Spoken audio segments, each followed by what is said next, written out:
ಬಿಜೆಪಿಗೆ ರಾಜ್ಯ ಅಧ್ಯಕ್ಷರು BY ವಿಜಯೇಂದ್ರ ಅವರು. ಮನೆಯಲ್ಲಿ ಯಾರು ಅಧ್ಯಕ್ಷರು ಸರ್? ಸರ್ ಎಲ್ರ ಮನೇಲಿದ್ದಾಗ ನಮ್ಮನೇಲಿ ನಮ್ಮ ಹೋಮ್ ಮಿನಿಸ್ಟರೇ. ಯಾರ ಮಾತು ಕೇಳ್ತೋ ಬಿಡ್ತೋ ಆದ್ರೆ ಮನೆಯಲ್ಲಿ ಇರ್ತಕ್ಕಂಥ ಹೋಮ್ ಮಿನಿಸ್ಟರ್ ಮಾತಂತೂ ಕೇಳಲೇಬೇಕು.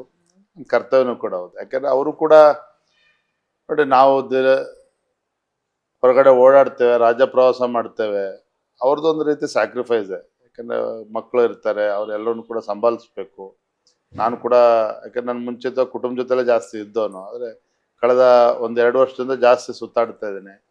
ಎಲ್ಲ ಕೂಡ ಅವ್ರಿಗೂ ಅಭ್ಯಾಸ ಆಗ್ತಾ ಇದೆ. ನಮ್ದು ಒಂದು ರಾಜಕೀಯ ಕುಟುಂಬ ಆಗಿರೋದ್ರಿಂದ ಎಲ್ಲವೂ ಕೂಡ ಸಹಜ ಸ್ಥಿತಿಗೆ ಮರಳುತ್ತಾ ಇದೆ. ಈಗ ಮನೇಲಿ ಕಲಹ ಆದಾಗ ಸಮಾಧಾನ ಮಾಡೋದು ಈಸಿನಾ ಸರ್, ಅಥವಾ ಪಕ್ಷದಲ್ಲಿ ಯಾರಾದ್ರೂ ಮುನಿಸ್ಕೊಂಡಾಗ ಸಮಾಧಾನ ಮಾಡೋದು ಈಸಿನಾ?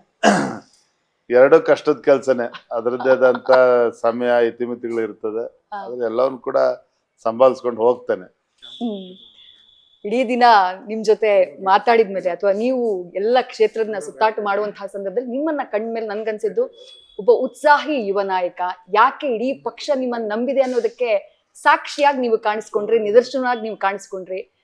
ರಾಜ್ಯದಲ್ಲಿ ಬಿಜೆಪಿ ಪಕ್ಷಕ್ಕೆ ಅಂತ ನಾನು ಹೇಳಲ್ಲ, ರಾಜಕೀಯವಾಗಿ ಒಂದು ಹೊಸ ಹೋಪ್ ಆಗಿ ನೀವು ಕಾಣಿಸ್ಕೊಂಡಿದ್ದೀರಿ ಅಂದ್ರೆ ಬಹುಶಃ ಉತ್ಪ್ರೇಕ್ಷೆ ಆಗಲ್ಲ ಅನ್ನೋದು ನನ್ನ ಭಾವನೆ ಸರ್.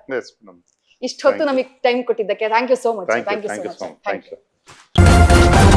ನ್ಯೂಸ್ ಫಸ್ಟ್, ನಿರ್ಭೀತಿಯಿಂದ ನಿಮ್ಮ ಪರವಾಗಿ.